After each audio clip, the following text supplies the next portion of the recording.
ఏపీలో ఎన్నికల ముందు రాజకీయం రసవత్తరంగా మారుతుంది. సీట్ల సర్దుబాటుపై క్లారిటీ రాకముందే టీడీపీ జనసేనలో నేతల మధ్య సీట్ల పోరు మొదలైంది. మొన్నటి వరకు జనసేనలో నేతలు లేరు. తమ స్థానాలు సేఫ్ అనుకున్న టీడీపీ నేతలకి తాజా పరిస్థితులు మింగుడు పడడం లేదు. సరిగ్గా ఎన్నికల ముందు పవన్ తన అసలైన రాజకీయాన్ని తెరలేపారు. మొన్నటి వరకు జనసేనలో పవన్ కళ్యాణ్, నాదెండ్ల మనోహర్ తప్ప పెద్దగా నేతలు కనబడలేదు. అయితే ఇప్పుడిప్పుడే ఆ పార్టీలోకి చేరికలు మొదలయ్యాయి. ఇటీవల కాలంలో జనసేనలోకి వలసలు గణనీయంగా పెరుగుతున్నాయి. పలువురు సిట్టింగ్ ఎమ్మెల్యేలతో పాటు ఎమ్మెల్సీలు సైతం జనసేన పార్టీలో చేరేందుకు ఆసక్తి చూపుతున్నారు. తాజాగా విశాఖకు చెందిన ఎమ్మెల్సీ వంశీకృష్ణ శ్రీనివాస్ జనసేనలో చేరారు. అలాగే ఉభయ గోదావరితో పాటు వివిధ జిల్లాల నుంచి ఎమ్మెల్యేలు చేరుతారని కూడా ప్రచారం జరుగుతుంది. ఇప్పటికే తెలుగుదేశం పార్టీతో జనసేన పొత్తు పెట్టుకుంటుంది. ఈ తరుణంలో వారంతా జనసేన వైపు మొగ్గు చూపుతుండటం రాజకీయ వర్గాల్లో ఆసక్తి రేపుతుంది. అయితే వీరందరి చేరిక వెనుక అసలు ఏమి జరుగుతుంది? ఈ చేరికని చూపించి పవన్ అధిక సంఖ్యలో సీట్లు డిమాండ్ చేసే ఆలోచనలో ఉన్నారా అనేది కీలకంగా మారింది. వచ్చే ఎన్నికల్లో వైసీపీ సీటు దక్కదని భావిస్తున్న వారు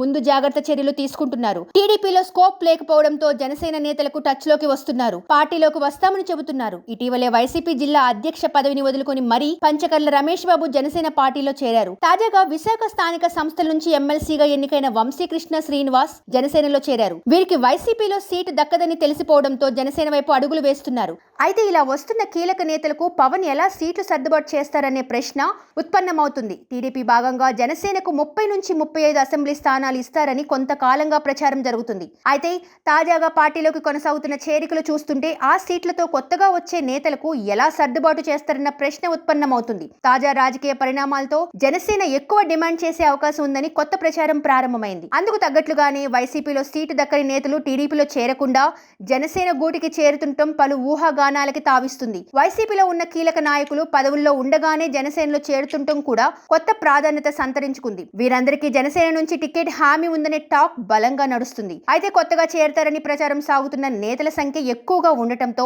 జనసేన ఎక్కువ సీట్లు కోరుకున్నట్లు స్పష్టమవుతుంది. టీడీపీ అధినేతకు ఇప్పటికే తమకు ఇవ్వాల్సిన సీట్లకు సంబంధించిన ప్రతిపాదన పెట్టారనే టాక్ కూడా వినిపిస్తుంది. అందులో భాగంగానే వైసీపీ అసంతృప్తి నేతలను చేర్చుకుంటారని ఒక ప్రచారం ఉంది. అయితే వైసీపీలో సీటు దక్కని వారిని చేర్చుకొని జనసేన పొందే ప్రయోజనం ఏంటి అనేదే ఆసక్తికరము. అయితే ఈ చేరికలు తమ బలంగా చూపించి ఎక్కువ సీట్లు పాడాలని, ఒకవేళ అధికారంలోకి వస్తే ప్రభుత్వంలో కీలకంగా ఉండాలనేదే పవన్ ఆలోచనగా తెలుస్తుంది. అయితే చంద్రబాబు నాయుడు ఆ స్థానంలో జనసేనకి సీట్లు ఇస్తారా అనేది కీలకమే. అయితే వచ్చే ఎన్నికలు తెలుగుదేశం పార్టీకి అత్యంత ప్రతిష్టాత్మకం. ఆ పార్టీకి చావో రేవో లాంటివి. అందుకే చంద్రబాబు పవన్ కళ్యాణ్ తో పొత్తు పెట్టుకున్నారు. ఒంటరిగా జగన్ ని ఎదుర్కోలేమని బాబు భావిస్తున్నారు. పొత్తుతో అయినా పోటీ పడగలమని భావిస్తున్నారు. దీనిని పవన్ తనకు అనుకూలంగా మలుచుకునే ప్రయత్నం చేస్తున్నట్లు తెలుస్తుంది. అందుకే కొన్ని సీట్లు త్యాగం చేయాల్సి ఉంటుందని బాబు శ్రేణులకు సంకేతాలు ఇస్తున్నారు.